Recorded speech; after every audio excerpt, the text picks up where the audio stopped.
안녕하세요. 저는 계명대학교 신장내과 김예림입니다.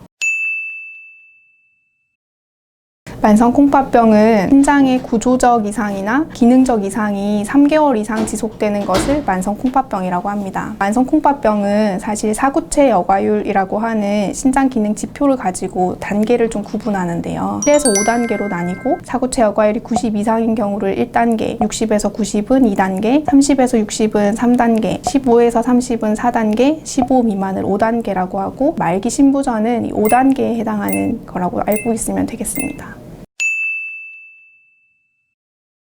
만성콩팥병은 사실 증상이 없는 게 특징인데요. 그런데 이제 신장병이 의심되는 특징적인 증상들이 몇 개 있긴 합니다. 첫 번째가 거품뇨인데요. 실제로 이 거품뇨는 단백뇨랑 좀 관련이 있습니다. 이제 소변을 딱 봤을 때 거품이 소복하게 쌓였다가 저절로 스르륵 없어지는 거품뇨는 이상이 없는 거품뇨고요. 이 거품이 소복하게 쌓여 있는데 한 5분에서 10분 정도 시간이 흘렀는데도 그게 그대로 남아 있으면 이거 조금 이상하다라고 생각하셔야 되고, 그런 경우는 병원에 오셔가지고 단백뇨가 있진 않은지 확인하는 게 필요할 수 있습니다. 두 번째 증상은 부종인데요. 사람들이 신장내과를 많이 찾는 증상 중에 하나가 이 다리 부종입니다. 갑자기 이제 부종이 생겨서 점점 심해지는 경우, 그런 경우에는 신장에 문제가 있진 않은지 확인하는 게 좀 필요할 수 있습니다.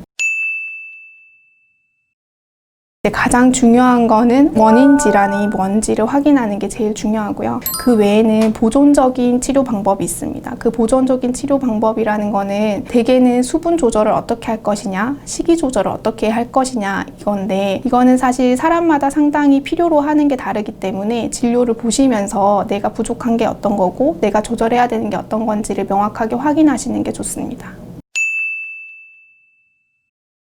신장질환이 있으신 분들은 가장 중요하게 이제 여겨야 되는 것 중에 하나가 내가 신장질환이 있다라는 것을 알리는 건데요. 특히 병원에서 잘 알리셔야 됩니다. 약제에 대한 신손상 우려 때문인데, 대개 신장 기능이 떨어져 있는 분들은 어떤 약제를 사용하더라도 신기능에 손상을 올 수 있어요. 특히 약국에서 아무런 약이나 그냥 사서 드시는 거 상당히 위험하기 때문에 그런 부분에 주의가 상당히 중요하게 필요합니다. 사실은 조기 진단이 제일 중요하고요. 의심 증상이 있으면 당연히 검사를 하는 것도 필요하겠고, 특히 고혈압이나 당뇨와 같은 기저질환이 있는 분들은 어떤 증상이 없다 하더라도 1년에 한두 번 정도 신장 기능을 평가해서 나의 신장 기능이 괜찮은지 이런 것들을 확인하는 게 필요하겠고, 일찍 확인하게 되면 거기에 맞춰서 이제 위험 인자들을 조절해 가는 게 중요하겠습니다.